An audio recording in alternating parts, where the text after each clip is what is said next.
Hello, everyone, and we're just going to wait for 5 to 6 seconds for this to populate everyone's screen.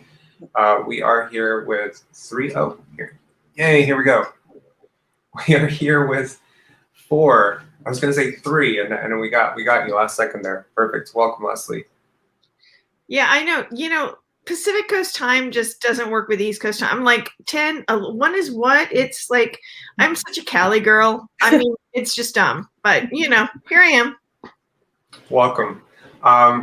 So we're here with 4 fantastic programmers, and I feel like I've been saying it very scripted, but it's just because these are the best words that I've ever found to explain why you're all here. That these women have led programming departments for 4 of the most consistently well-programmed film festivals that I've seen in North America. We've got Brenda Lieberman. We're just going to try to do everything clockwise. So we've got Brenda Lieberman, who works at Calgary International Film Festival and Calgary Underground Film Festival. We got Alexandra Mitchell, who was competitions director for the Austin Film Festival and has led the Shorts Programming Department in Austin. We've got Robyn Citizen here, who's explain to me this, because you were the Shorts programmer for TIFF last year, and now you are the Senior Manager of Festival Programming. That's an upgrade. That's a promotion, and I don't doubt it. And then we've got Leslee Scallon, who's the founder of Dances with Films. And to anyone who was watching on Thursday, you got to see Ariana Farina from Dances with Films, and I think that it's super cool to have film festivals that we've learned so much from, like TIFF, like Austin, like Calgary, like Dances with Films, talking directly to our audience and to our filmmakers about, you know, what are programmers looking for. And that's really what this panel is going to be about. It's about hearing it right from the people who are programming your films and people who are previewing your films, and getting their insight in terms of what you're doing right, what you're doing wrong, and what you can do to improve your odds of actually getting into top-end film festivals. So I want to open this up with a softball question. It's not that softball, but what made you want to be a programmer and get involved with film festivals? And we'll just go clockwise and start with Brenda. I'm going to be first for every question. Okay. Actually, I had taken arts and cultural management, and I didn't know I wanted to go into film festivals. And then my first year out, I went to TIFF, and it blew me away. I basically experienced a festival with a festival pass through the job I was in at the time in Calgary as a kind of an intern, and kind of seeing how it all operated. And yeah, I saw all these incredible films and realized, oh my gosh, how do I get this in Calgary? And at the time in Calgary, there wasn't the film festivals. Our international hadn't started yet. CUFF hadn't started yet. This was 99, and Calgary, I guess, was behind, or not even behind. Everything's just starting. So yeah, I mean, without going into the details of it, that was completely my motivation, is to figure out how to recreate what I'd experienced at TIFF in the different sections, through the energy of the Midnight Madness to the discovery films, and how to create that experience in Calgary. So got involved with the film festivals here from the start of it. Super interesting. And guys, I'm going to ask you to mute yourselves when you're not talking, just so there's no interference. Right now I have you all muted, so if you can just actually press mute for yourselves when you're not talking, that'll be so much easier. So the next one up, Alex, what got you started in film festivals? Yeah, really, my start in film festivals, I would volunteer at my local film festival in St. Louis, Missouri, and I volunteered so I could see films for free. And I was in high school, and free is great. And so I started volunteering, and then as I entered college and took more film classes, I was like, oh, people really work at film festivals. So I interned at my local film festival, and then when I finished interning and graduated, I wanted to do more festival work. And they were like, you should go to Austin. There are a lot of festivals there. And so I was like, okay, cool, I'm gonna go to Austin. So I went to Austin, and there are a lot of festivals here. And so I started interning at Austin Film Festival, and really didn't think that programming would be my direction. But as I kind of kept working in different jobs, that's kind of where it led me. Right. So yeah.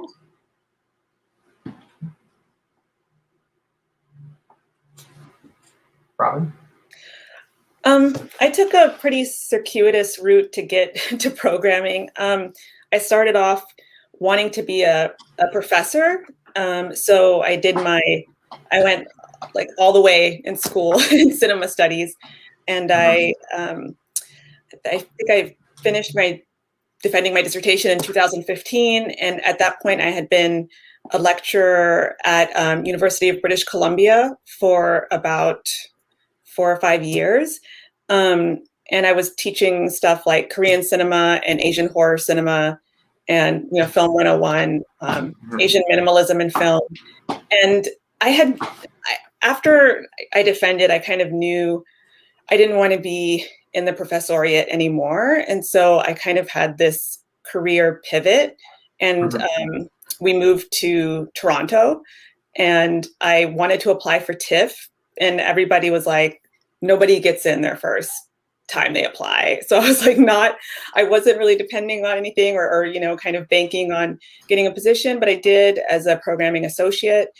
And it was just a better way for me to apply my love of film and my film knowledge. I always like kind of hands-on stuff, and I really enjoy writing academically, but I come from an activist background during my undergrad, and so I was really interested in representation and kind of how to, program and introduce film to the public, how to put together and curate stuff for thematically for the community. And so TIFF really allowed me to do that, and all of the other aspects of programming, like the deep dive into film and also nurturing emerging filmmakers, is one of my favorite things to do now. So I think it's kind of a continuation from teaching, because you're getting people into cinephilia, and then now you're working with the emerging filmmakers that kind of encourage people to love cinema. So that's how I got into programming. Leslee? Okay, so apparently I'm the only narcissistic one here, because totally it was just to promote our own film. Michael Trent and I had created a film in 1998. That was the time and the era of the brothers McMullen and El Mariachi and all these things. And so we were 2 actors in Los Angeles, and you weren't getting any of the calls you wanted to get. So we created a film. We brought together our buddies. We made a great film, which, by the way, I just watched recently, and it still kind of holds up. I mean, but we shot it on that old-fashioned thing called film, 16 millimeter, and then we had no place to show it because we weren't getting into any of the really big festivals that we wanted to get into, which Toronto. I don't even know if Austin was around at that time, but Toronto, Sundance, Berlin, we got denied with no rejection letter, by the way, guys. I mean, you just didn't hear back from them.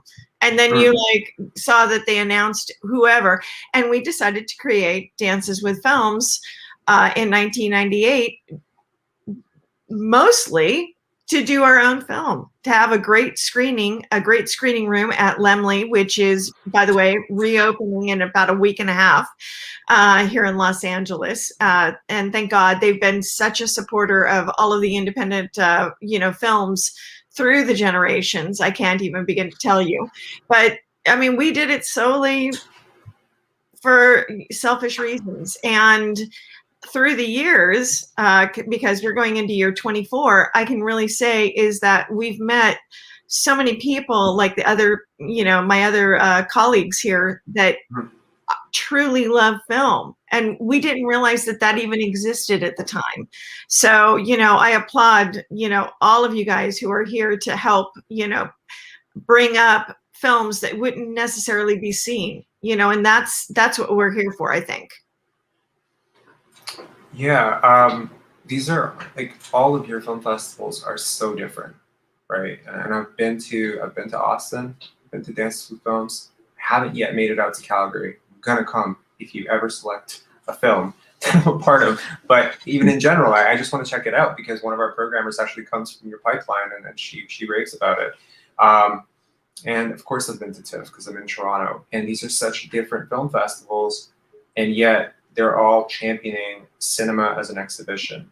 And I think that that's a really important thing that ties every one of you together, is that no matter how different the paths that you took, so Robyn's path was very academic and social, right? And Alex, your path seems just very curious and wide-eyed, right? As does Brenda's, right? It's just, hey, what can I bring this amazing thing that's happening in Toronto and do it in Calgary? And Leslee, I don't think that your answer sounds narcissistic at all. I think it just sounds like a person who found an innovative way to solve a problem, really. Because, you know, if you're not getting into those film festivals, you just put on your own exhibition. But it comes, I think, from a love of film, no? Well, it absolutely. But you have to remember 1996, 1997 was an entirely different world. You know, you couldn't send a Vimeo link to somebody and go, hey, watch my film.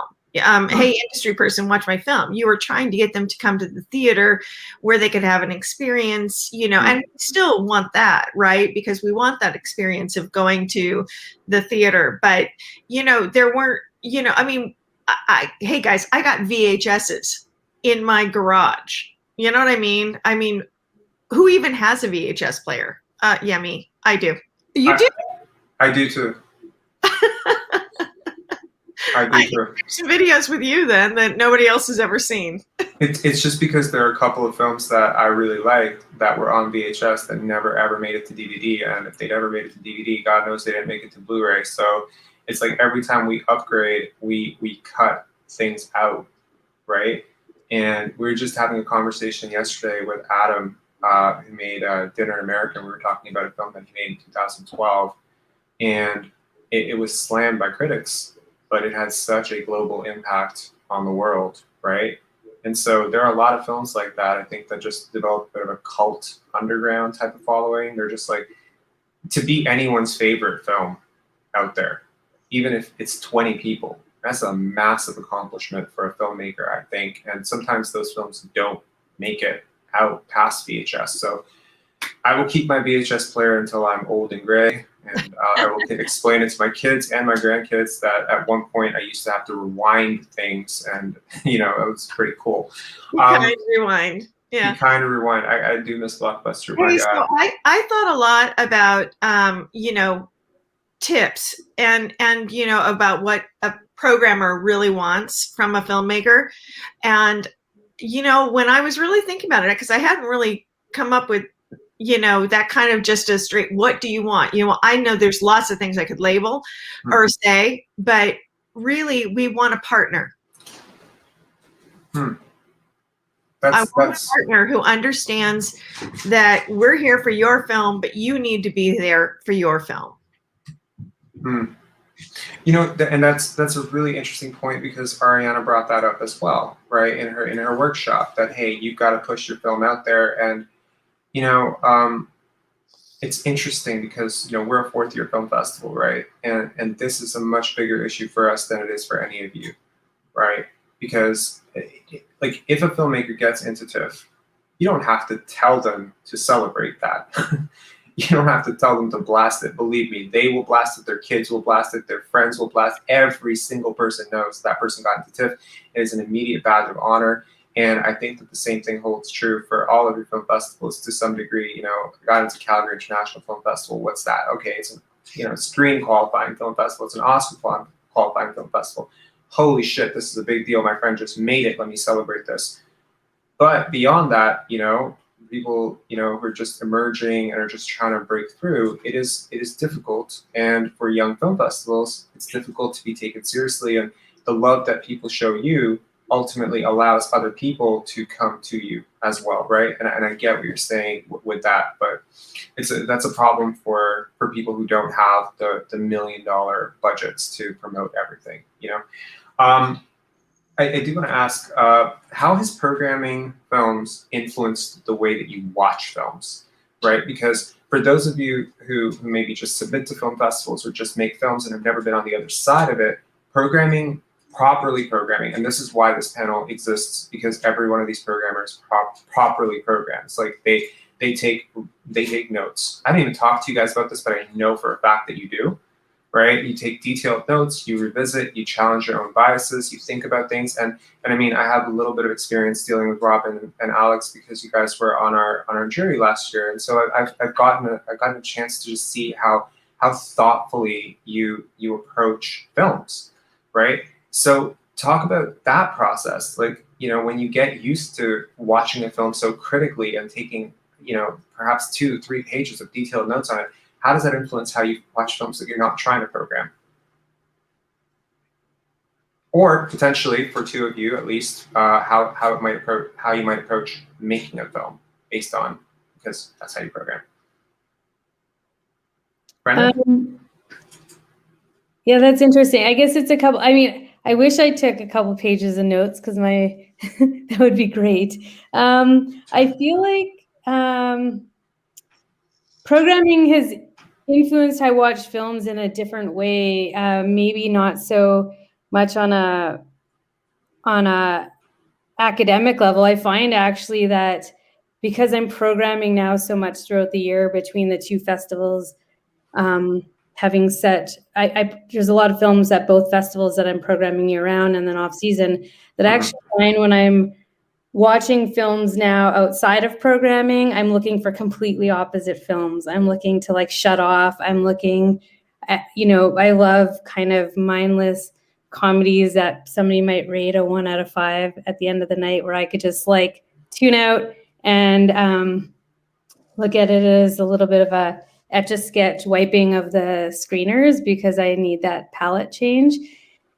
And I find with the screeners, like, or with the films that I'm watching with the lens of with the festivals or programming, I am looking at films that I'll look at things that I'll come across and I'll be like, oh, geez, I wish that had been at the festival, or I wish that this had played in Calgary. Because what I'm finding is that, you know, for all of us since we've started, what's never changed about festivals and programming is that there's always going to be people looking to you, whether it's a bookstore and a staff picks or an old video store. They're always looking to somebody to help filter through the amount of content that exists and make some recommendations.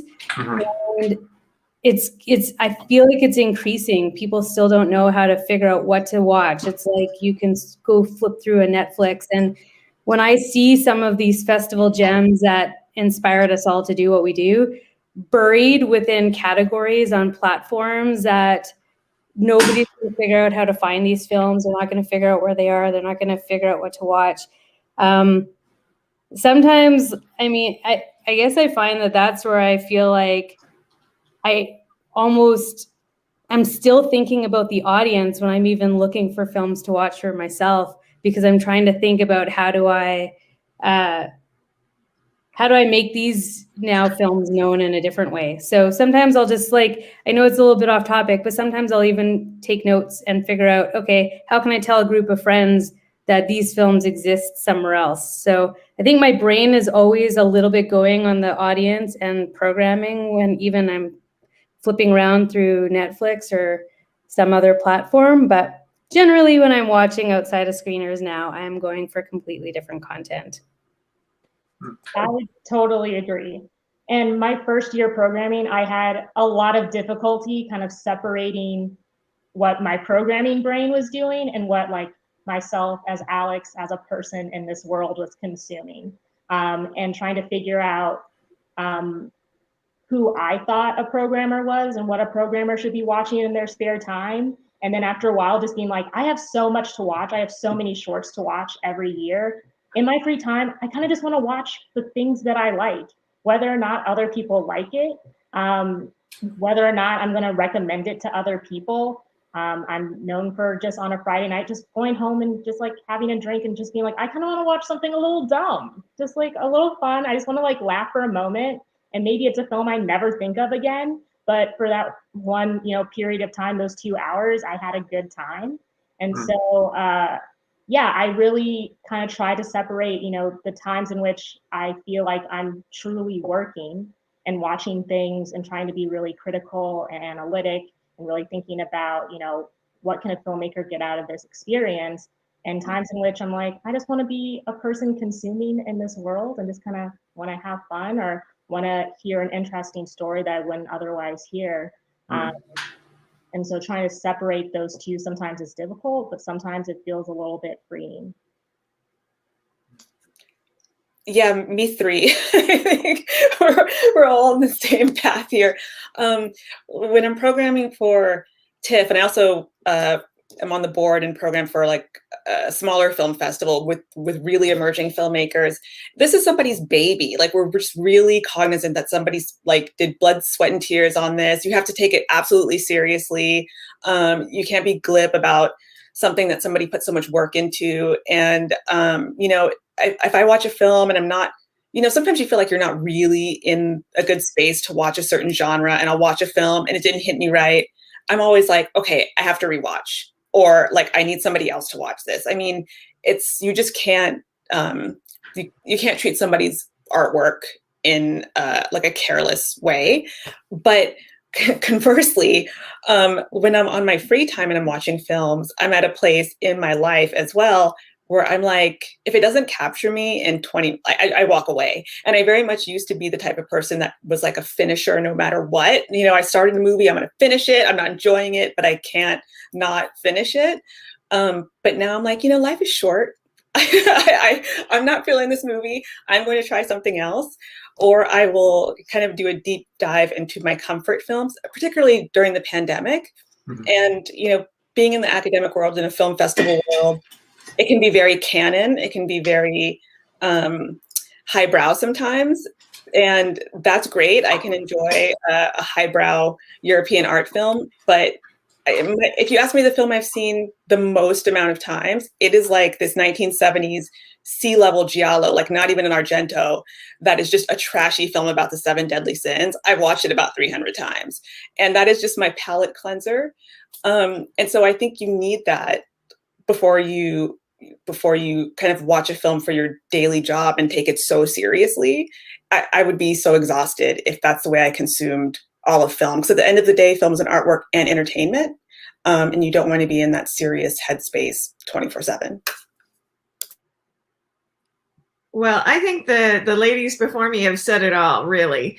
But I will say that, like, when I get finished programming, I like go to the biggest theater with the most seats and with the biggest sound system, and I just want to hear everything. I want to hear all the sound effects. I want to hear how they've done all the. And it can be mindless, stupid, stuff, and I just want to, like you said, cleanse the palate. I think that you guys all said it correctly. It's like you just want to cleanse, because you really do want to pay attention, and you do pay attention to the films that have submitted, because every person has put, and this is what, Dances has always said from the very beginning, you put your blood, your soul, your money. People always email us and like, can you not do a submission fee? And it's like, because I have no money, I'm living in my car, and we'll go, well, we can show you somebody who lives in a smaller car. It's just like, it is a brutal industry. But yeah, when we get done programming, I love to go see one of those big budgeted studio films every time. And that's so interesting, because I can actually speak to somebody who, with very wide eyes, researched all 4 of these film festivals as a first-time filmmaker in 2015, and tried to get my head around what these organizations were. And I think one of the coolest things about this panel is how much it's going to humanize, at least for the people watching, what Dances with Films, TIFF, Austin, and Calgary represent. And as somebody who didn't have that exposure to the people who were programming these film festivals, to the people who were directing these film festivals, I often felt that it was a very gated community.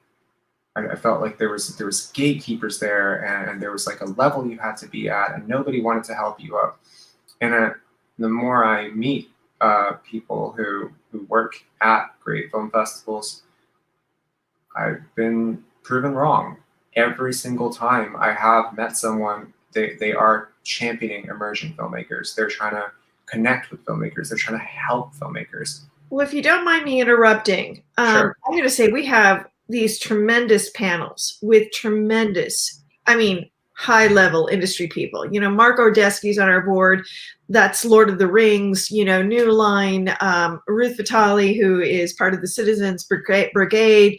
But when they connect with a film, I mean, everybody wants to find that new person who has a new vision and who has a new, you know, a new statement on whatever it is they're making a statement on. It doesn't matter if it's, you know, current, local, you know, a 1920s, you know, style piece, whatever it may be.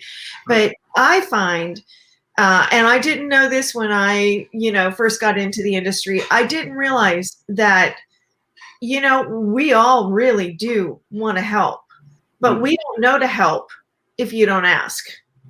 And sometimes when you ask, we're going to say, no, we don't have time. It's not the right project or whatever. But if you don't ask, we don't have a chance to help you because we don't even know, because we're busy with our own lives, our kid, our cats, our, you know, trying to make a living, whatever it may be. But I have found that, you know, the industry is actually a little bit more loving than what you kind of think. Does that make sense? I think absolutely hammers home makes the point that I was making, that it feels like, you know, mega film festivals, you know, when you look at that from far away, if you've ever attended a festival like TIFF, it's hard to imagine that a person and a group of people who really love cinema work at this film festival and are all championing art. It feels like such a mega imposing, you know, event. It is a machine. There's hundreds and hundreds and hundreds of people that it takes to run an event. How could you ever imagine that, you know, the people behind that event really care about you? Well, what's amazing about TIFF, though, and I will say, is that TIFF is definitely an inspiration. We met at one point with some of the organizers as maybe being like the little sister in California with them. But what I love is that you guys really are able to bring out the audience, you know, the real public to see something. And I will never forget watching, God, I'm going to forget the name of it. Crouching Tiger, Hidden Dragon, Yeah. Crouching Tiger, which way it goes. And seeing Ang Lee speak in front of everybody in that incredible auditorium that we were in, and just the humanity of people that were there. It wasn't industry. It wasn't all industry. It was just the people of Toronto coming out to support films. And that, I think, is what we all aspire, is that we can get people who maybe are only watching, you know, studio films to come out and see these films that are amazing, that aren't studio backed. I think, so go ahead. Oh, well, and I was just going to say, I know everyone always puts sort of all their attention and focus sometimes on the big festivals. A lot of people will time their submitting to TIFF or Sundance, Cannes, etc. And we have this conversation all the time with filmmakers, panels locally, and workshops. But it's just, there's so many amazing festivals out here. And even with the different variety on this particular panel, everyone's taste as programmers, whether it's for their audience or the section they're doing, is so varied, and it's so subjective to the different programmers that and how we're curating that. There's no possible way for all the, you know, great films to fit in a handful of festivals. That's why it's like, if I could, you know, one job that every programmer should also have is really like encouraging people to figure out how to find these other gems in the other festivals within their city, because it's just, there's never going to be enough ways to screen the incredible discovery films that we're all finding in our submission pools. And that's what I love about the diversity of the different film festivals that have started, and figuring out how to get these audiences to take a chance again on like more films within your, even if the geo restriction is provincial or locally, finding a way to have audiences understand how to find these titles is super important. No, I think it's. Oh, sorry, Alex. Go ahead. No, I was just going to say that's usually my number one tip for filmmakers when they're asking, what film festival should I submit to, is you have to do research. It takes time. And I understand that, if you're applying to every single festival, like that definitely adds up. You can be a little bit more economic about which festivals you're applying to and which ones you might have a little better of a chance of getting into. So you can get, a lot out of your money. It's not always the largest festivals. The largest festivals are getting the most submissions as well. So the chances are a little slimmer. There are only so many slots, especially when we're in person. There's only so much time that you can have on a screen in front of people. Most festivals don't run all night long. Most theaters don't run all night long. So when filmmakers are doing their research, you might be able to find some of those smaller festivals that's a perfect fit for your film. It might be just, whatever genre it is. Maybe it's based on your demographic of, your cast or your crew. Look for those festivals as well, because those can kind of propel you as well. And I think Ariana touched on this in her festival strategy and marketing workshop, where she said submit in rounds, right? So pick your top choices, pick your A list, right? And A list doesn't have to be the 5 biggest film festivals in the world, because there are genre films, specific documentaries, shorts, right? Like, I mean, we can argue all day where a short should premiere, but it's not exactly the same as where a feature should premiere. And I do think that there's a reason why TIFF and Sundance get the type of submission numbers they get.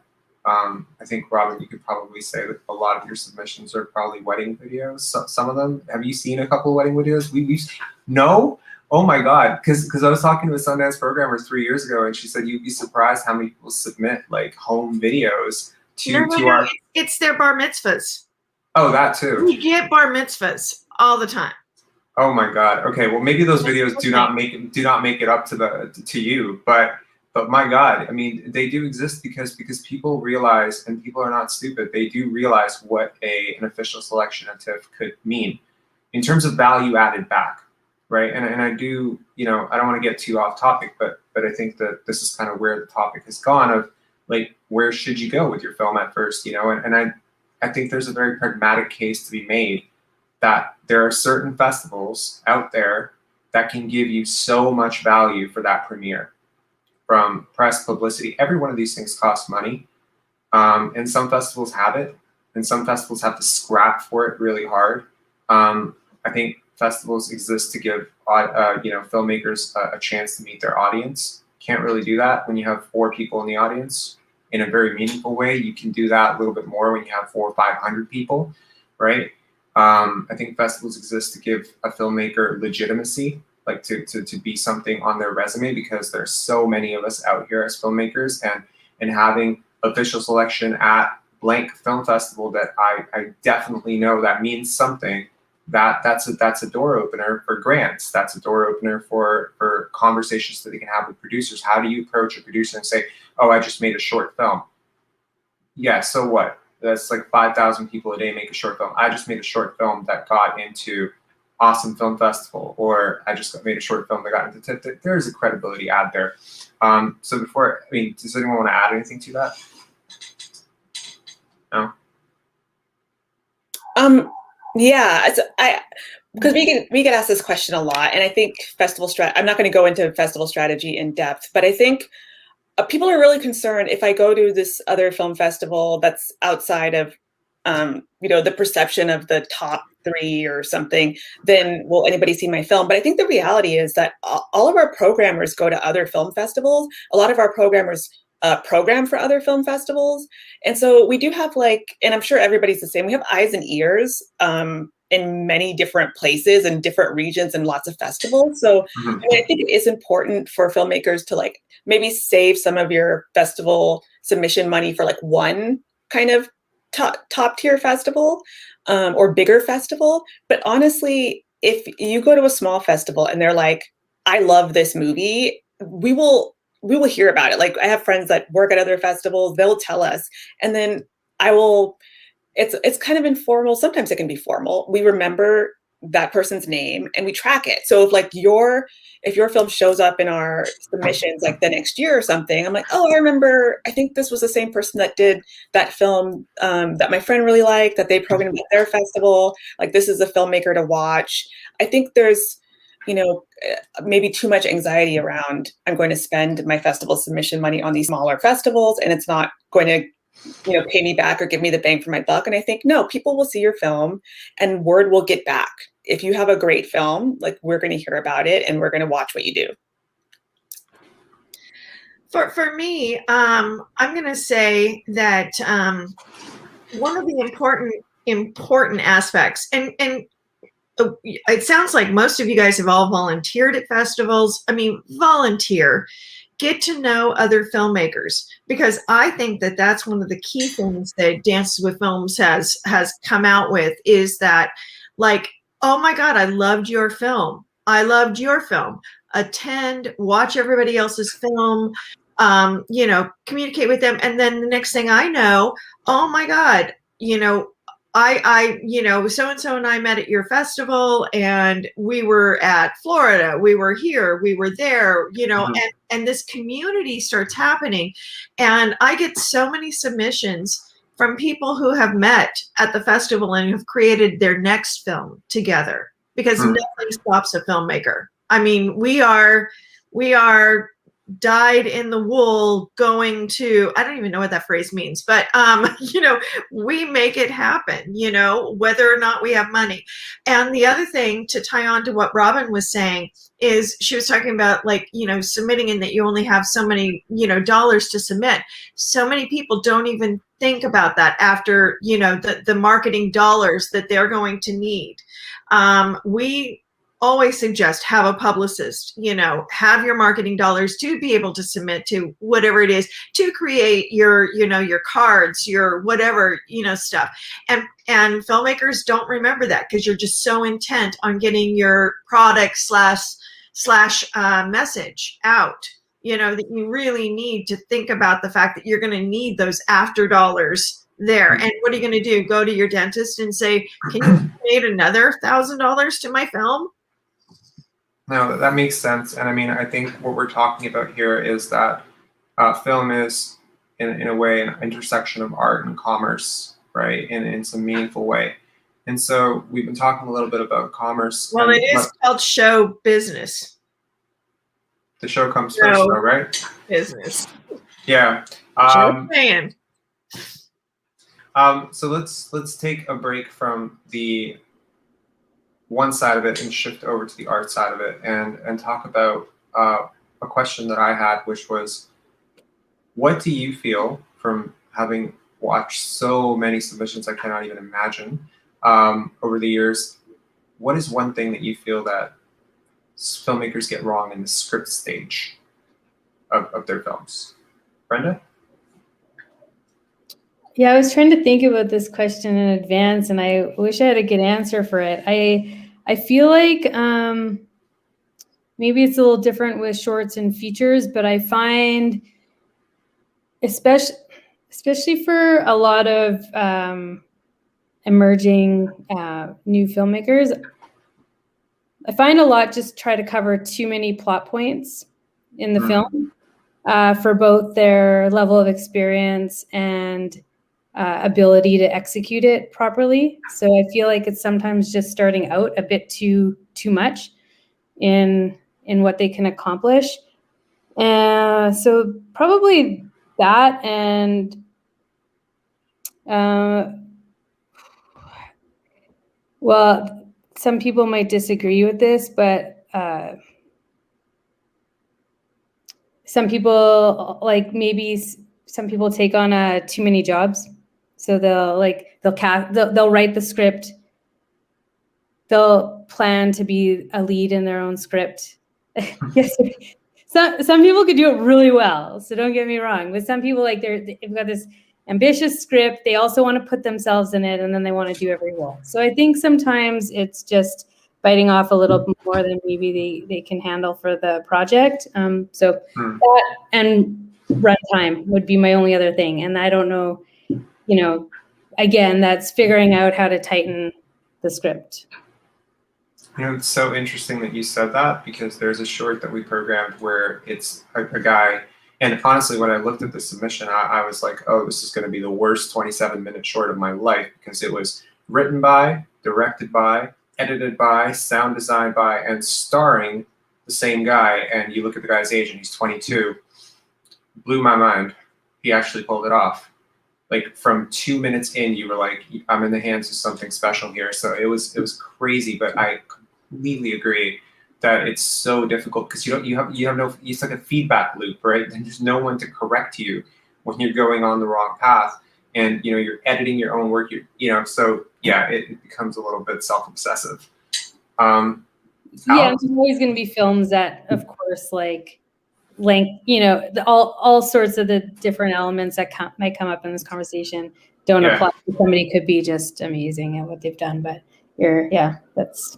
Or a film is just that personal to them, that they have it. Like that's that one story that they have to tell, and they know every beat, every element of it, and it does happen. Alex, Robert, please don't encourage that. Please don't encourage that. I mean, you know what? Well, filmmaking is a team effort.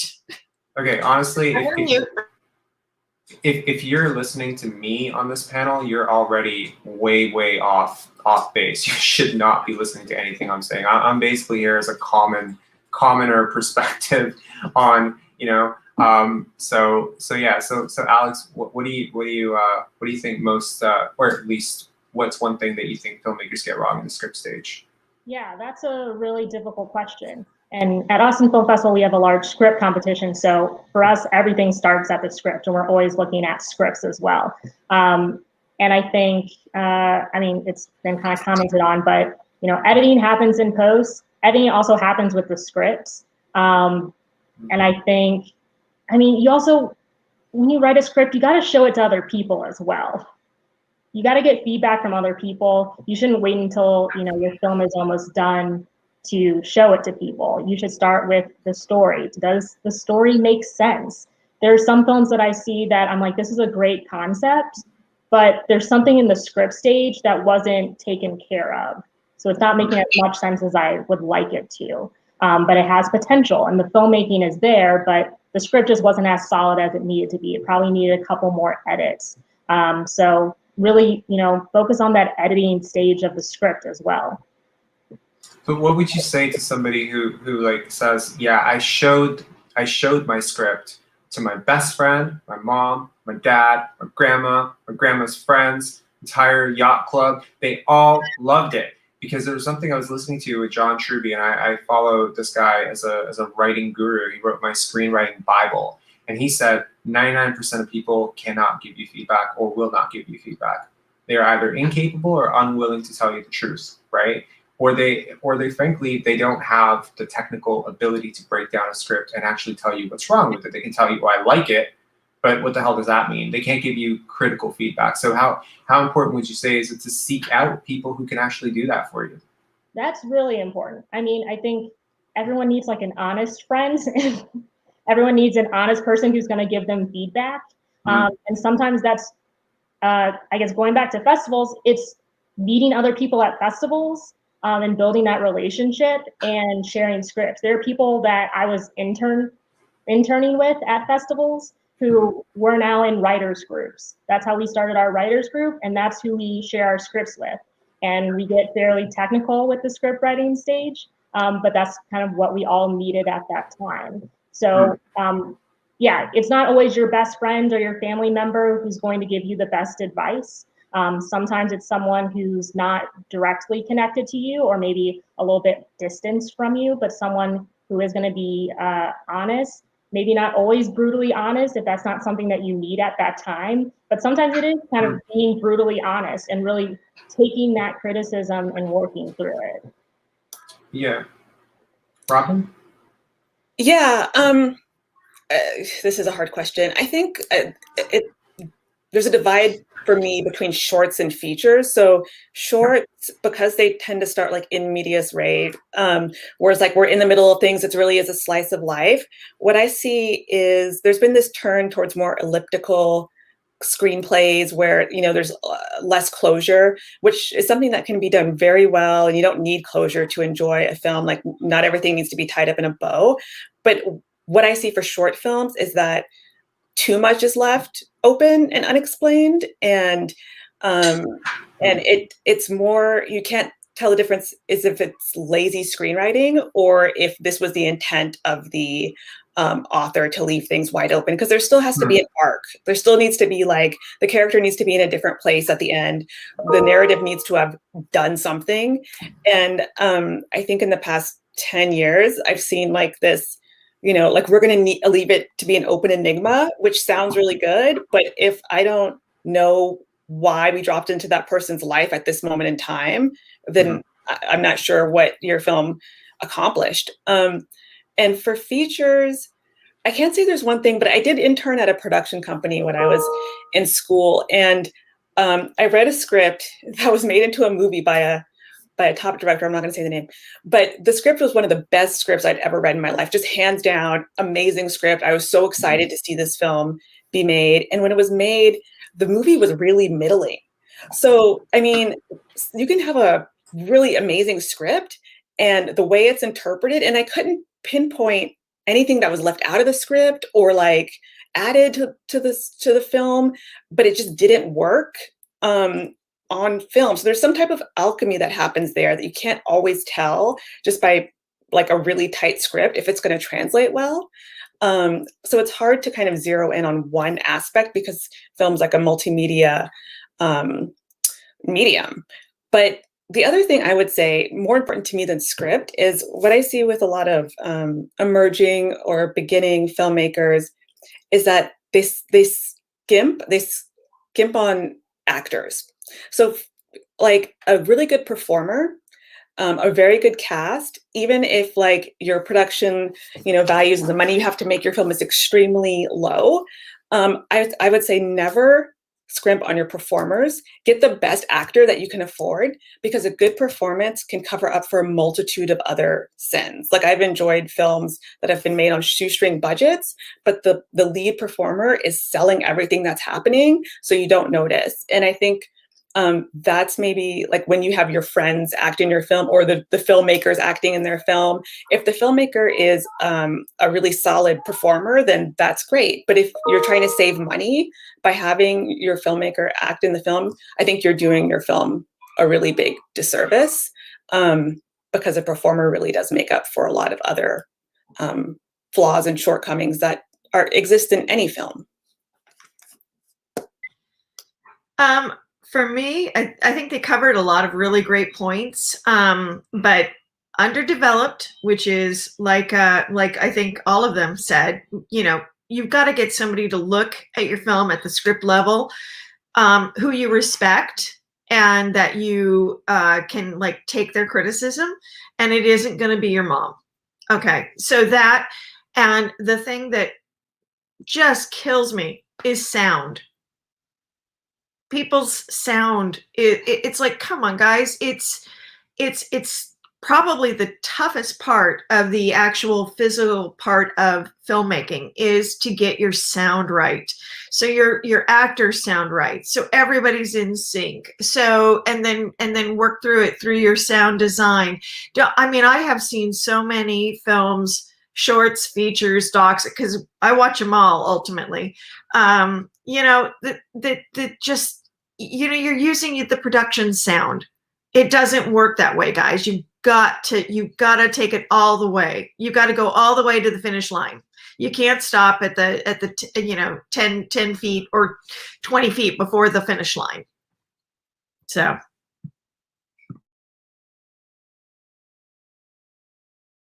You're muted, Robert. I muted myself, my bad. I've made a tradition of doing that at least 2 times every panel, so I was behind at this point. I was saying that we were actually talking more at the script stage, so as opposed to sound design, post, etc., like everything that could go wrong with the film, because there are millions of things that can go wrong with the film after a script. I meant more in terms of the planning of, this is a film that I'd like to make. Sorry, yeah. Well, that's a different thorough line. I mean, underdeveloped just says it all. You know, you need to run it through people that actually know what they're doing. You need to, as Robyn said, even if it's a short film, you need to have an arc. You know, you need it's still a short film is a short film. You still have to have a beginning, a middle, and an end. You know, you don't. Sorry to go ahead. Yeah. Well, exactly. It still needs, no matter what film it is, unless you're doing Avengers 17, you need to have a beginning, a middle, and an end. You know, and a lot of the shorts start to feel like they're kind of like a scene from a feature, and it's that to Robyn and Leslie's point that's the one challenge we've had with a lot of the films lately, and you feel like you're missing some context at one end of it or another, or you do want it to kind of feel tighter and actually wrap up.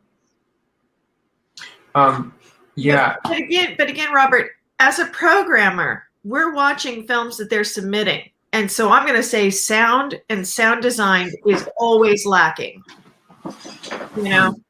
And I think it's a really important part that seems to be thrown away by artists, you know, filmmakers who are writing, directing, acting, and doing it. They forget about the fact that you've got to have some sound in there, and the sound can't be production sound because it's not going to sound right. I think you know, not that my opinion matters a hell of a lot here, but I think sound design is generally misunderstood completely. Actually, I think it's so underrated. But I think for any of the filmmakers, and I would go to bat for people who follow Pendance as being smarter than the average bear, you know. And I think the people who attend this film festival in general are emerging filmmakers. They're not complete novices, and they're probably not Oscar winners, but they're somewhere in that cusp where I think they have figured out sound. But to any one of you watching, I think honestly, it's not just about getting the levels right. Sound can be used to manipulate audiences in a way, and I really encourage you to watch great films. And you know, the worst part about this pandemic, everything's been in stereo. That is the absolute worst part about this. I was talking to Adam about this yesterday. Every filmmaker saying, I spent so much money on my 5.1 mix, and now everything is blasting off people's shitty, you know, like laptops. So that's sort of the tragedy of it. I want to get to the next question, which is, what is one thing when you started programming, what's one thing that you were kind of not so great at, but now you're a hell of a lot better at? Well, it's kind of like the early challenge. Brenda? Your questions they've been really interestingly also challenging for me to think about.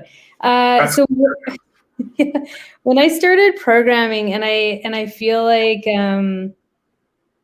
I think you always start with a bit of a naivety to it. Like, I started thinking I was just going to be programming my favorite films. And you quickly have to, as you advance as a programmer, you have to let that go. You have to learn how to figure out what programming for your audience is versus programming for yourself. So that is something that, you know, kept me going every year of each festival and event that I'm doing, where I'm, you know, just really trying to get better at that every single year. And it's something that I still look forward to every festival, is trying to find the right films for the audience. So it's a little bit of like a letting go of something internally when you're picking the films. Of course, you want to feel passionate and love all the films you've got, but I was doing a lot more of it by myself at the beginning. I love the broader team, so you get the different perspectives, and that's something that I had to grow as a programmer too, and let a little bit more go. And it's just been a growth thing since I started. Yeah, I definitely had the same experience, and for me, it wasn't only knowing that I wasn't going to be able to program my favorite films, but that there were going to be some good films that I felt deserved a spot, but there just weren't spots for. And that was something that I was going to have to let go of. I feel like those are the films that sometimes I think about and I'm like, what if I had just rearranged some things so that this one film could have had a spot? But I think my first year, it was just so much responsibility just kind of hanging on me and my team. We have a really small team. So just trusting that I was making the right decisions, knowing that it felt like every moment, every film that I was watching and every film, especially that I was declining, I was making or breaking a filmmaker's career and hoping, this film is going to land someplace else. But no one wants to get a rejection, and I don't like giving rejections. It's not fun. Rejection day isn't fun. It sucks. But it's something that you have to do. And so just the responsibility that first year really hung on me a lot of just, is this the right choice? But definitely having a team makes that easier, just to have someone else to soundboard off of, and kind of reaffirm like, hey, yeah, I think you're going in a good direction, or yeah, I think we have to let this one go. Yeah, Brenda and Alex said it so well. That's exactly what was difficult for me, particularly. We leave so many great films on the table. And that's even when TIFF was like 250 films, like there were still films that were like, oh, like I really wish I could have programmed that film. My first year at TIFF, there were maybe like 3 films that I just loved, and there was no space for them. And I even went and I wrote the film teams. I was like, you didn't make it, but man, you were so close. Like, you're on the right track. Like, thank you for applying. I hope you find a place for your film. I still think about those 3 films every year, like every festival season. I think about those 3 films, and none of them are available. I think one of them is available online now, but the other 2 are kind of just, fall through that gap of not getting distribution. So it is important, because, if you let something go, there's no guarantee that anybody will ever see that film outside of a festival context again. So kind of depending on your other programmers, TIFF has a lot of regional film experts. And so I might not understand the import of a film or might not like it, but the person who always programs that region might say, oh, I can tell you why this is an important film for this region, like because there's this precedent and draws on these other works. And just learning to trust that and kind of triangulate your opinions really helps. But you're not always programming things that you would if it was your own personal, like Robyn's Film Festival, and you have to be okay with that. I like that. Robyn, you should have your own festival, the Robyn Festival. It can all be about people named Robyn or Robins, right?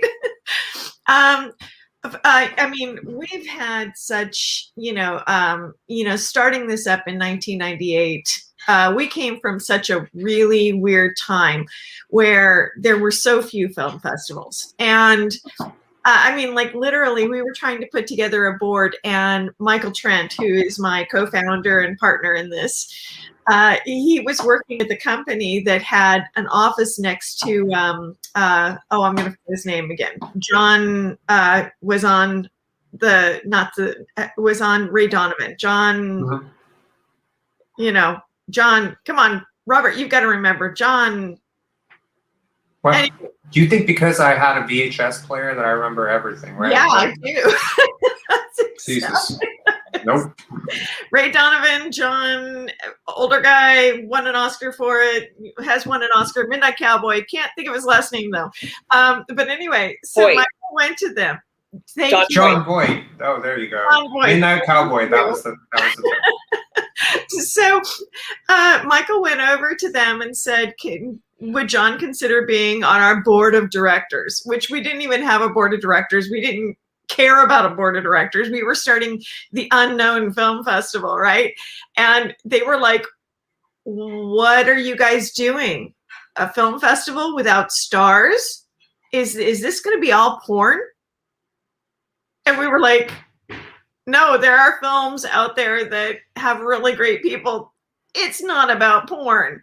And so needless to say, we didn't get a board of directors until about 15 years later. I mean, it was just like, why? Why do people like assume that just because, you don't know every star that's in it, or you don't know any star that's in it, that it's not a good film? So you're really trying to bring in an audience, and you're trying to say something, but like literally the first year, Jeff Dowd, the dude of, being producer's rep, comes in and he's like, you need to start giving out tickets. And we were like, why? If people don't want to be here, why would we give them tickets? We could have done it. We had an empty house. So we started from a house of, having maybe 15, 20 people, 100 people, to now we fill a 450 seat theater almost every time. It takes time to build all of this. And I think that if filmmakers don't quite understand that, and they don't, they don't get the process, then maybe they shouldn't. It's all part of the stuff you have to do. It's just what you have to do to make a successful team, to make a successful film, to make a successful festival run.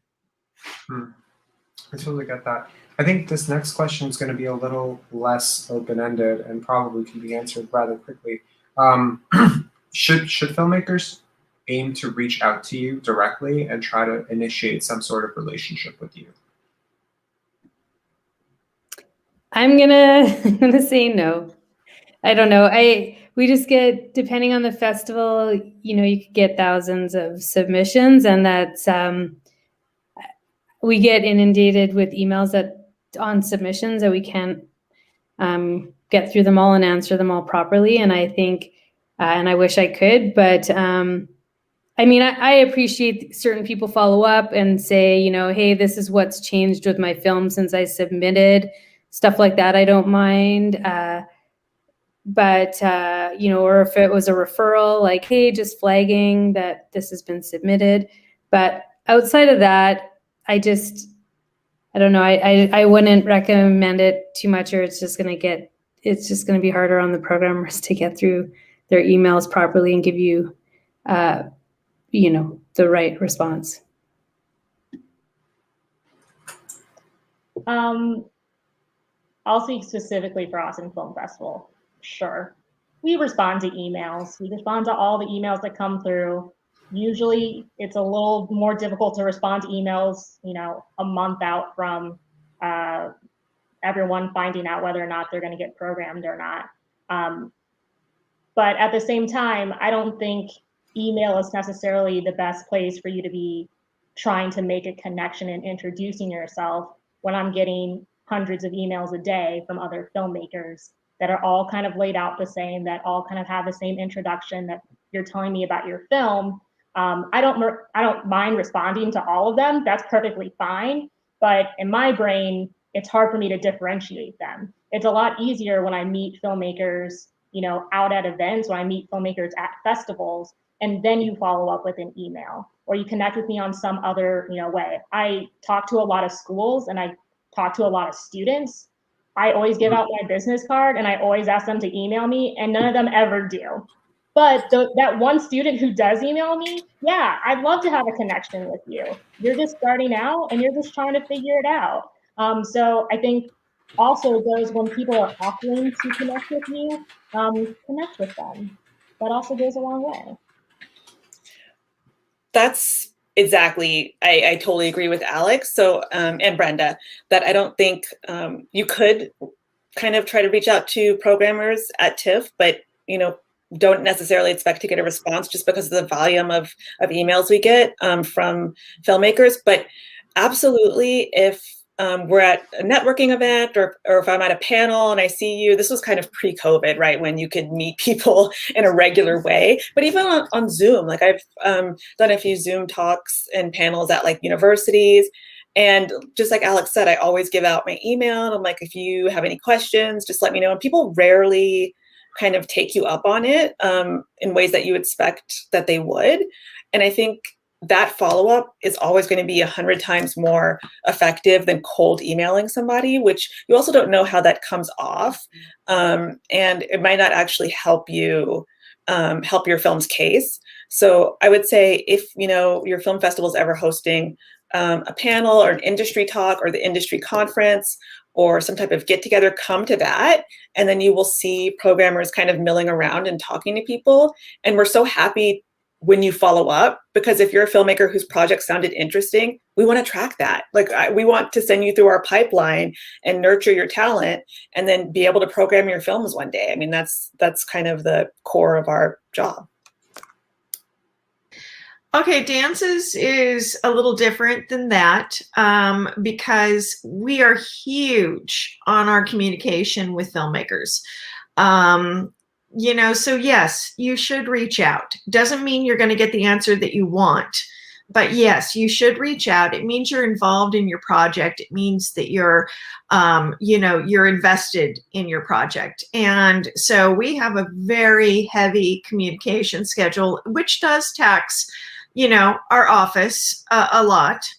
But we find it to be very important because we want the person who's involved with their film, not the person who's like, oh, here's another festival. I'm going to like put another, you know, another feather in my, you know, my cap because I got into this festival. We're really looking for people who, you know, have a vision, have an investment, have, you know, and for us, you know, the emails are a part of it. We confirm every single email or every single entry that we've gotten. If we're interested in the film and it's gotten into our second rounds, we send saying we're like interested. Please let us know if anything changes. What kind of press have you had? What kind of, you know, what kind of, have you been accepted into another festival? Please let us know. We get into the third round. We get even more specific where we ask, what's your goal with the film? What's the goal with your career? You know, because we want to be able to help on those levels. So for us, it is very important that you reach out. You know, reaching out and saying, hey, can you take my submission for free?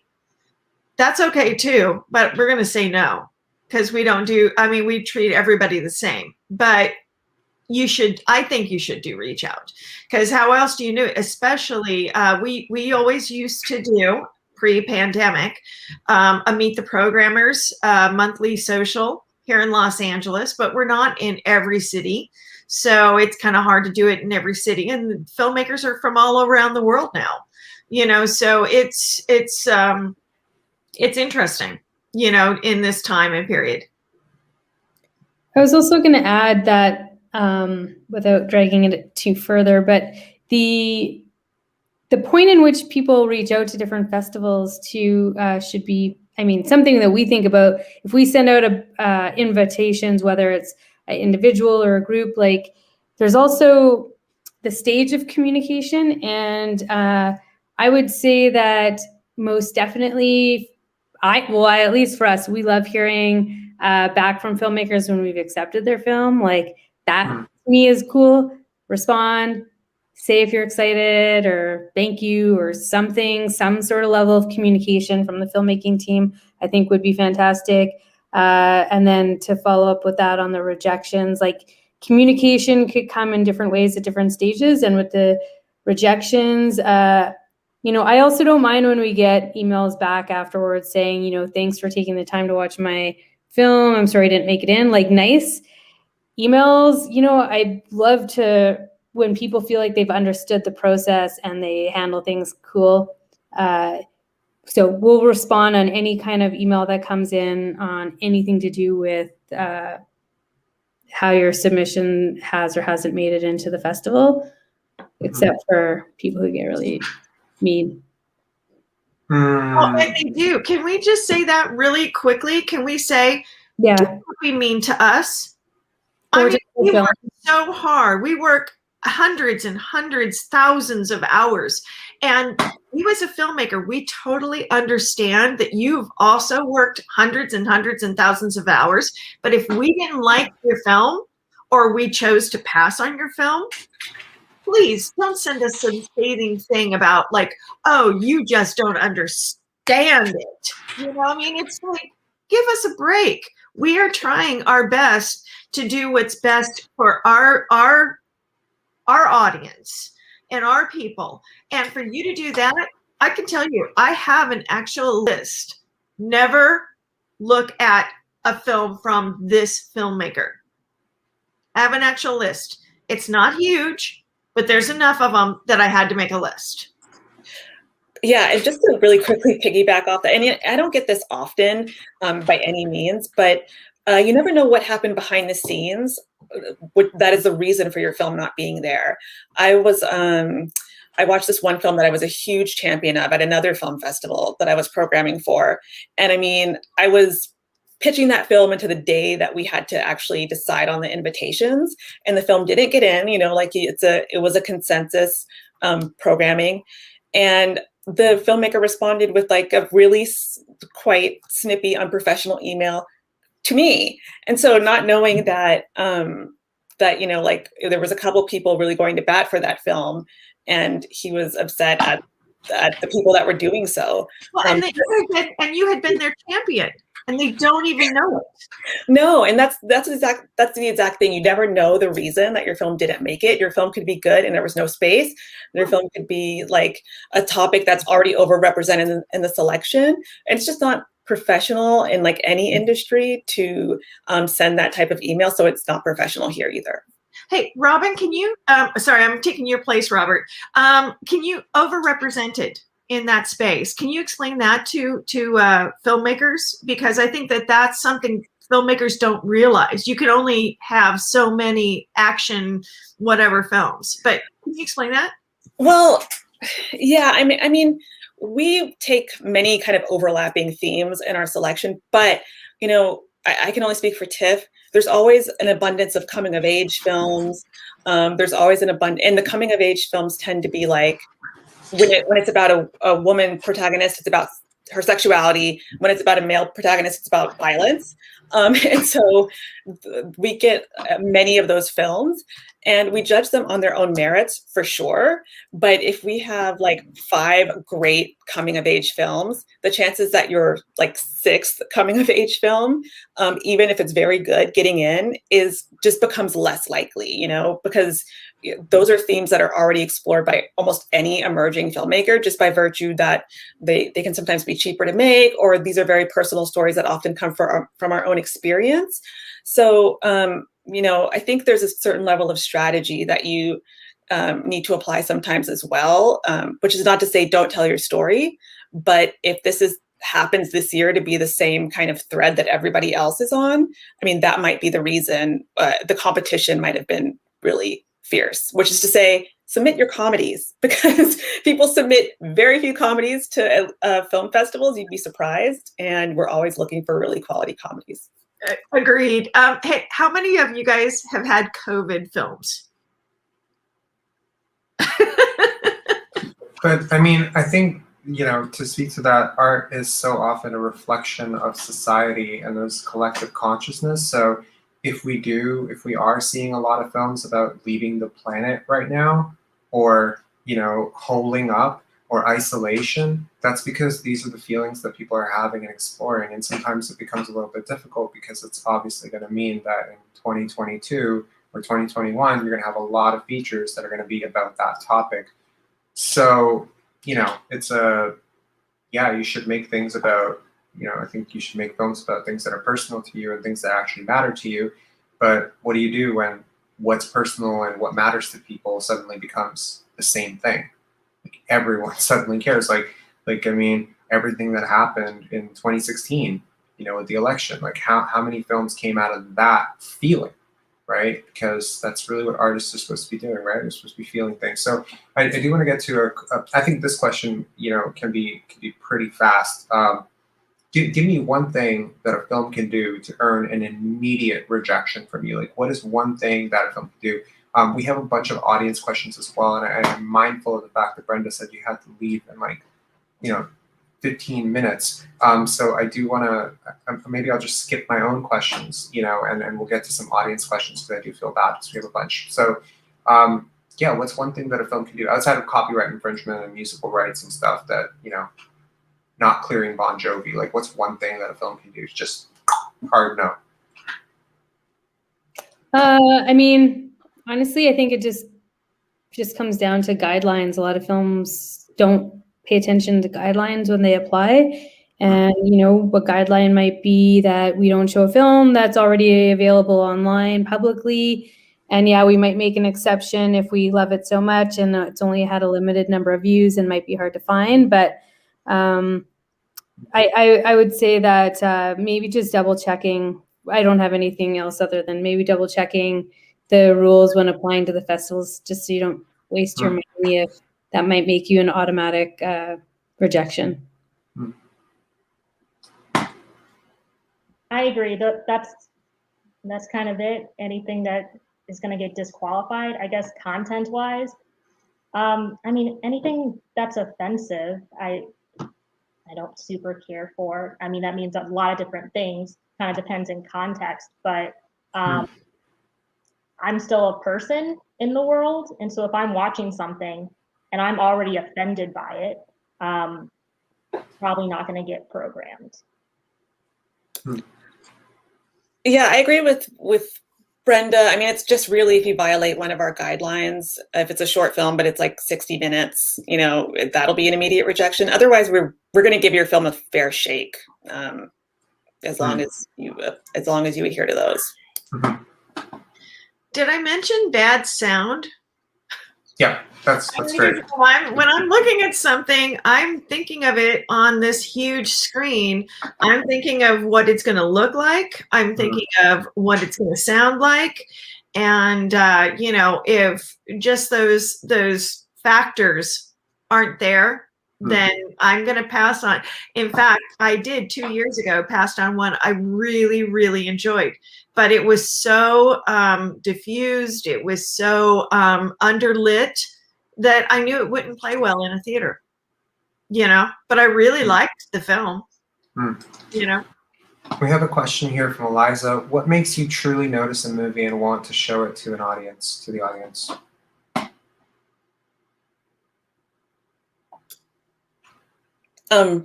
need to go clockwise, or can we just jump in? You know what? Let's take audience questions to whoever wants to take them. Okay. So you know, like if anyone just wants to jump in and just unmute yourself, and you know, if we're cool with it, we can just move on.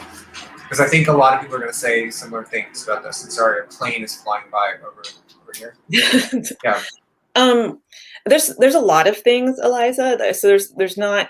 I mean, films kind of strike me on different levels, and different programmers have the things that they're looking for as well. Like some programmers are really into form and kind of like formal innovation. Some are really into like content, narrative structure.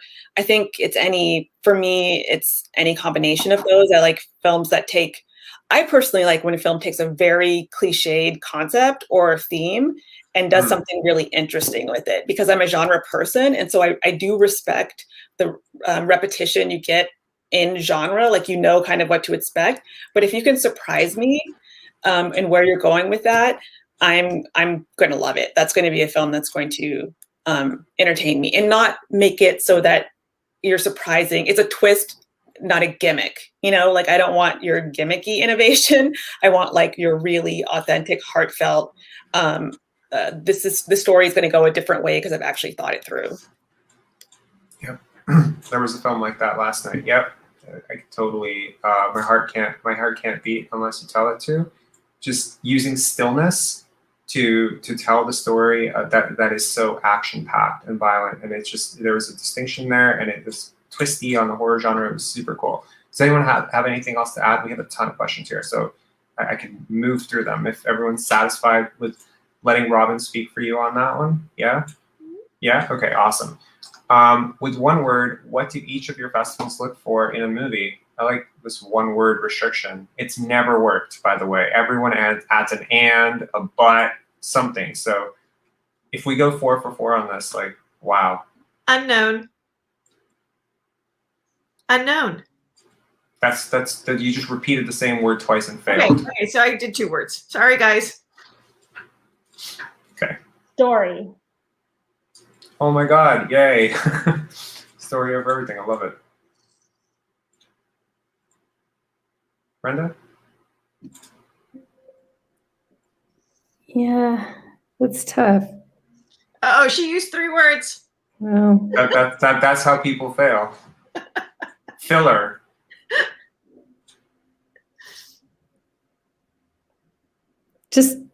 I'm just gonna say solid. So That's my word, solid. that resonates. I get that. Robyn? That word doesn't exist, so I will take Brenda's word of solid. I like it. Solid story unknown. Okay. Jorge says, how do you feel about linguistic bias at festivals? Like selecting local films sometimes means it's hard for films not in English. I think I understand that question. Who wants to take that? We actually have a few programmers who prefer things that are subtitled, because their hearing isn't as good. So it's not a problem here with us. Yeah, I know for both of our festivals, the International and Underground, we have different sort of, I wouldn't say quotas, but we always want to show a certain amount of international titles from outside of North America or Canada. We have an internal, I guess, goal to show a certain amount of local and regional content, and every festival is going to have that. But we definitely try and make sure that each festival has a certain amount of international films represented in the lineup. So this isn't really a question. This is more of a comment. Great panel from Noel Bass, who's a filmmaker selected to Pendance with Bears on Pine Ridge there. We have a question here. Hi, do you find it is more effective if we apply with the distributor on board for a short film? That's from Alex Seltzer. Not at TIFF. It doesn't matter. I think particularly with short films, most don't have a distributor attached, and it's never a problem. Yeah, I was just going to say, like, wow, you have a distributor as a short film. I mean, that's like, whoa, people don't get that.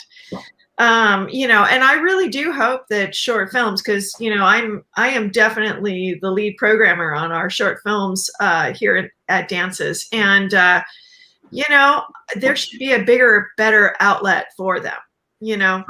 I don't know where it's going to be, but there really needs to be an outlet for them, because some of them are so creative, so amazing. And then, of course, they continue on and become, a feature film. I think what Alex may have meant, if and if he wants to let us know in the comments if I've interpreted this correctly, I think what he means is a festival distributor, not a distributor, but like a festival agent. Someone who can deal with festivals for you. So you're talking about having like a rep. Yeah. I don't know. I don't think so at all. I mean, I personally like when the filmmakers are involved with their submissions with shorts, but we do get a lot of distributor shorts come through, like in bulk, from different institutes and distribution companies, especially outside of North America. And my only thing with that is we've had to then have a conversation with the distributors and say, we need you to be more selective with your submissions to our festival, because we want to accept these or consider your films, and you might have a large number. We actually need the distributors to relook at their catalog and say, okay, these ones actually suit your festival. We ask filmmakers to do research when they're applying to festivals based on what fits tonally, like subject, style, etc., genre. And I would hope that more distributors would do the same thing, because if we've got thousands of submissions to go through, you also want to make sure that your distributor is at the right festivals so that they could get the attention it deserves when watching it. When we started, it was funny, because we used to think that like film festivals, again, there was so few film festivals compared to what there are now.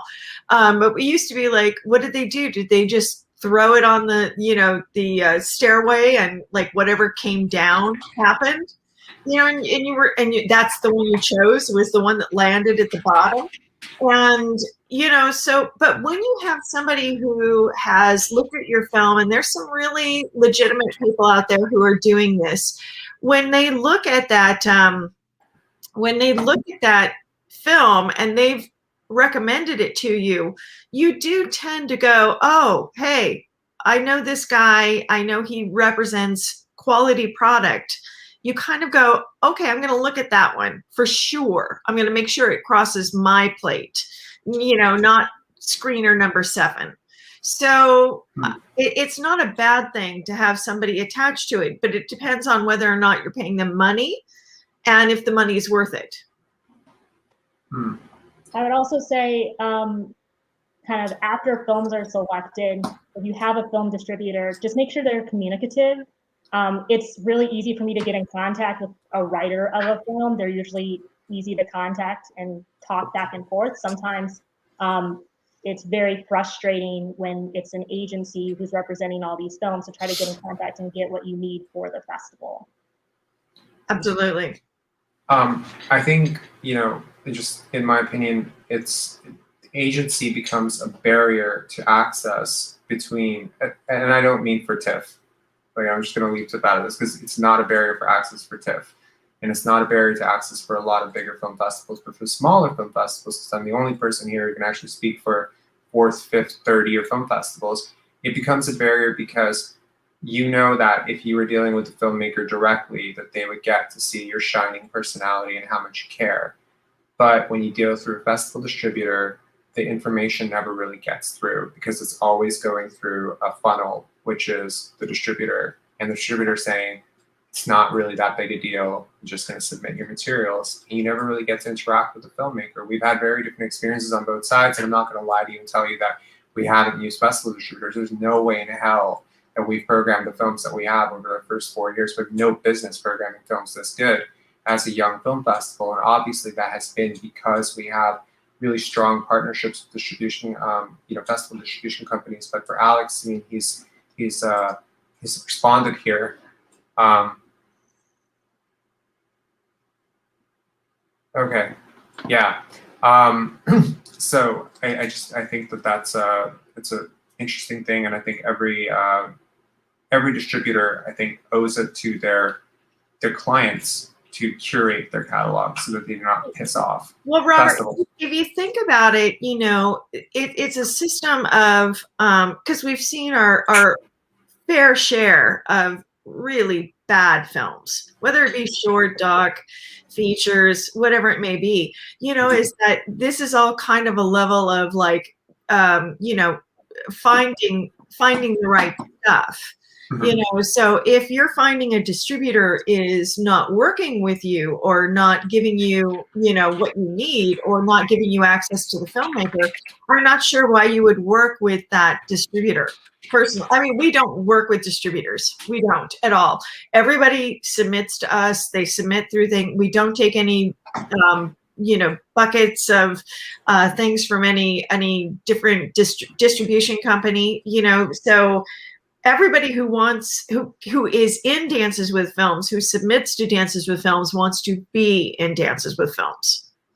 So, but you have to realize that agents and managers and all of that's all part of the process of Hollywood. I think, Leslie, what you built with Dances with Films is like a very different type of film festival, right? And it works, like, because it does work. Right, what you're doing, it works. You're not screaming into an empty room. Like, you have packed audiences, you do have press, you do have value added for filmmakers. So I salute you for finding a different way to do what everyone is trying to do, but doing it on your terms. It's very cool. Okay, we have a question here. If you love a film but can't program it for whatever reason, would you take the time out to let them know and maybe recommend other festivals that they can try out? Absolutely. Yeah, we always recommend films to other festivals, especially locally. But, we would outside of here, we've had programmers from other cities, TIFF, you name it, make recommendations for films for our festivals. So I'd say so for sure. Yeah. Oh, sorry. I wouldn't necessarily recommend it to the film team that submitted it, but I might recommend it to other festivals to keep an eye out for it. Yeah. Okay. So I think, Brenda, you read it as, would you recommend the film to other festivals? Whereas I think what this person was asking is, would you recommend other festivals to me if I'm rejected by you? but I think those questions. Well, actually, yeah, kind of both. So yes, I would recommend to other festivals, but I've had, I would recommend other festivals for a film submission that might suit it better, for sure. We've done that. I wouldn't want to say any programmer would want to get inundated with emails again from the earlier question that says, okay, you didn't pick my film, what would you recommend? But if we were passionate about it and we did see a good fit, we would make a recommendation. But I have also received emails from other films that have said, so-and-so at different festivals suggested I submit to you because it would fit your style of programming. That's come around before, for sure. That's really interesting. Can we do this in one word? Should filmmakers submit rough cuts? How rough of a cut? I know it's yes, not one word. Oh, what were you going to say? Go ahead. Yes, works in progress. Because what ends up happening is people can't always meet our deadline. If it's a work in progress, it's picture locked, and all you need to do is some cleaning up of sound or color grading, then yes, I think submit it. Don't miss the deadline. Because honestly, people become very precious about, like, please watch my film on a big screen and not my laptop, and please have this type of sound. But honestly, I can tell a good film on my laptop or in a theater. And if your film's going the right direction, I'm going to give it a shot, even if, it's not a completely perfect cut. I was also going to say, double check the deadlines again, because not every festival has different prices and increments for their deadlines. But we will get rough cuts that are really rough well before the deadline for the submissions. And I definitely don't think you should do that, because I think if you work on your film at least to the last possible chance you can before submitting it, because it also then you start to get emails from people saying, oh, we have this update, we have this update. And I think what some people forget is the amount of time it takes programmers and volunteers to go through content. And I actually I don't have time to go back and rewatch something 2 or 3 times to make a new decision on it. So, and I don't think a lot of programmers do. So, just be aware of the deadlines when you are submitting, because there's no point in submitting a rough cut 4 months early just because you wanted. Well, as a filmmaker and somebody who's right in the heart of Hollywood, I mean, you really only have one chance. So make your film be done. People always ask me, what are you looking for? What length should it be? And things like that. Make it what it should be. Make it the length it should be. Make it the film it should be. And then start submitting it. Works in progress. I have a film that we really like, but it's wanting to do a work in progress screening at a festival and it's going to be virtual. I don't think very much of that festival. It's going to ding it on my factor level of when we program, so make your film, finish your film, then put it out. Make sure it's exactly what you want to have seen, because as Brenda said, I can't watch it 3 times. I don't have that kind of time. There are 3 other films that are not going to get seen because I had to watch your film 3 times through a work in progress. A lot of film festivals won't accept your film the following year as a new submission. So you'll find a lot of films will submit rough cuts. Sometimes you even go to invite the film. Then they say, oh, psych, wasn't really done. I want to wait for a different festival or a different quarter to premiere or whatever. I'll reapply next year. Okay, well, I don't know. That doesn't really tend to work. So Brenda's got a list, like I have a list. Yeah. Do you really? Okay. So does Alex, and so does Robyn. You can Everyone's see got they're lists. smiling. We know. Honestly, we're 4 years old and we have a list. So yeah, I mean that's fair enough. I want to ask one question, and I want to rephrase it, and I'm going to pitch it out to everybody, and you can take it if you want. How important is, how often have you looked up a person before making that selection, looked up their social media profile, figured out who they were, assuming you didn't know who they were already? And how often has a film, that you've maybe been pretty okay on, been taken out of consideration because the person who made it maybe isn't the type of person you want involved with your film festival. So anyone want to take that question? Well, I'll go because I'm unmuted. Oh, Robyn, do you want to go? Yeah, I just want to go real quick. I try not to, it's not an official rule, but unofficially we try to watch the film first. And then if we're curious about something, look it up after. But the only reason I would look up something before is if I'm confused about a name that sounds familiar, or if it's trying to differentiate between one filmmaker and another, then I might look them up. But we try not to let that influence the initial reaction towards the film. I'm along the lines with Robyn. However, you know, sometimes we'll look up things just because, you know, the film's not engaging us. So it'll be like, oh, I can't believe they got into so-and-so festival. And why did they get into this? Because this isn't engaging. But also filmmakers, directly to all filmmakers, have a synopsis. Sometimes I'm looking it up because you don't have a synopsis for your film on Film Freeway, on your application, wherever it may be. So now I'm looking up at your website to figure out what kind of a film you are before I even go, you know, into watching it. So synopsis. Yeah, I'll echo what's been said. You know, we watch all the films first, and then if it's something that we're really considering to program, that's when we start doing a little bit more research.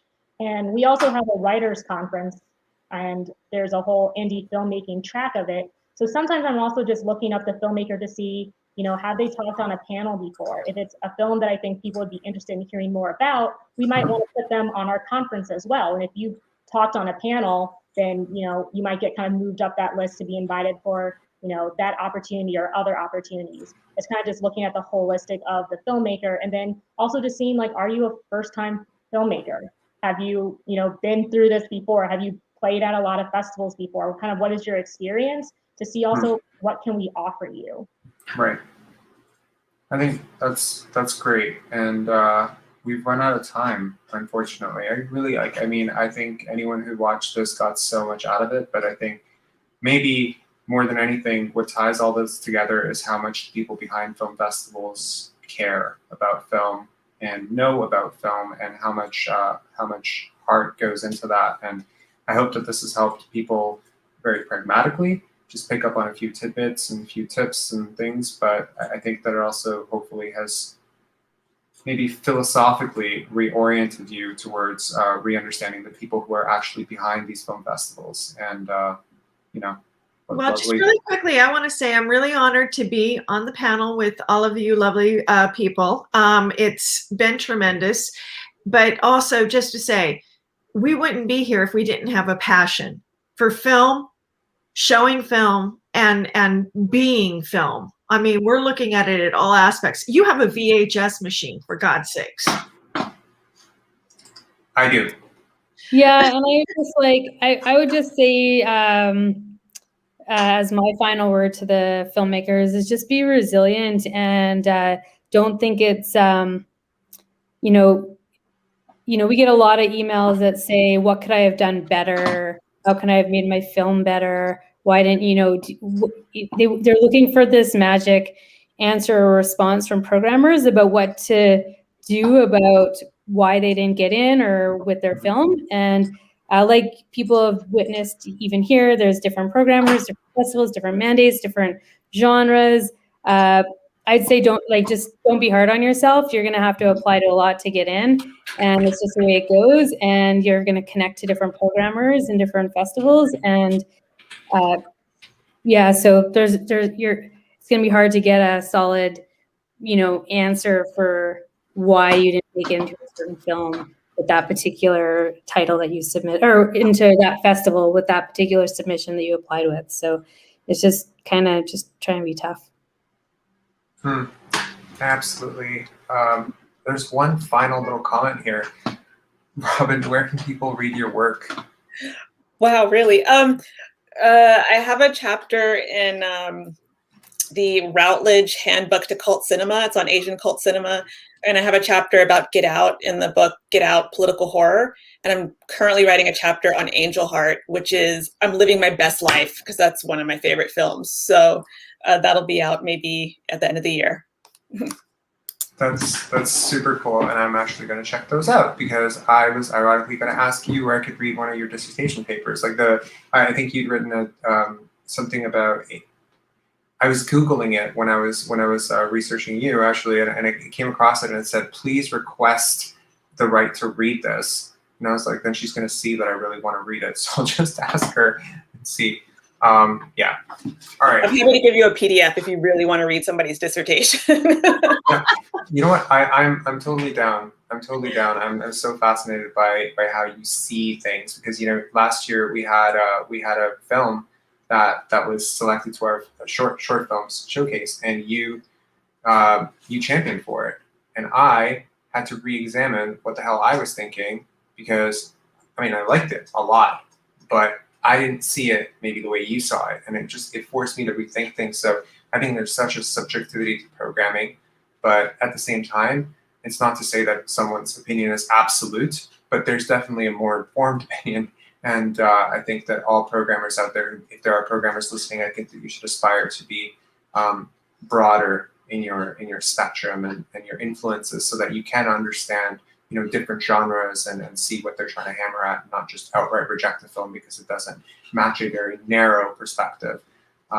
Yeah, so thank you so much. It's been super humbling to have all of you on. I'm so grateful that you took the time to do this. I'm sorry it went over. And thank you to you for putting on a great festival and for having all of us. Oh, it's completely my pleasure. Thank you so much, guys. Bye.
Hello, everyone, and thank you so much for joining us for the programmer panel. It was super cool.